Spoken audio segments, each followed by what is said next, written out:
বন্ধুরা, আজকে করেছি বেগুন দিয়ে আলু দিয়ে রুই মাছের ঝাল। একটু নতুন কিছু করলাম, দেখলাম হয় কি না ভালো। প্রথমে বেগুনগুলোকে ভেজে নিয়েছি, আর তার আগেও মাছটা ভেজে নিয়েছি, সেইটা দেখাতে ভুলে গেছিলাম।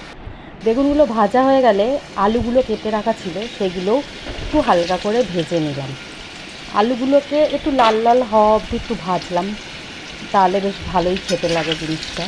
হ্যাঁ, এই রেসিপিটা এইবারে আমি নতুনই করছি। বেগুন দিয়ে আলু দিয়ে ঝাল কোনো দিন করিনি, আজকে করে দেখলাম কীরকম লাগে। আলুগুলো একটু লাল লাল করে ভাজা হয়ে গেলে সেটা তুলে নিয়ে তেলের মধ্যে একটু কালো জিরে দিয়ে দিলাম ফোড়ন হিসাবে।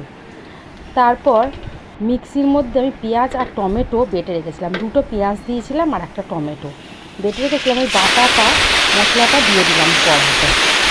পেঁয়াজটা একটু ব্রাউন ব্রাউন কালার হয়ে গেলে তার মধ্যে লঙ্কার গুঁড়ো, হলুদ গুঁড়ো আর পরিমাণ মতো নুন, আপনারা যেরকম ঝাল খান সেরকম ঝাল অনুসারেই নেবেন, দিয়ে ওই ওই মশলাটা ওর মধ্যে পেঁয়াজ বাটার মধ্যে দিয়ে ওটাকে ভালো করে একটু কষিয়ে নেবেন। যেই একটু কষানো হয়ে যাবে ওর মধ্যে আলুগুলো দিয়ে দেবো। আলুগুলো এত গরম ছিল যে একেবারে তুলতে পারছিলাম না, তার ওই জন্য হাতা দিয়ে আলুগুলোকে তুলে ওর মধ্যে দিয়েছি। গরম হাতে লাগছিল। এবার আলুগুলোকে একটু ভালো করে কষিয়ে নেব।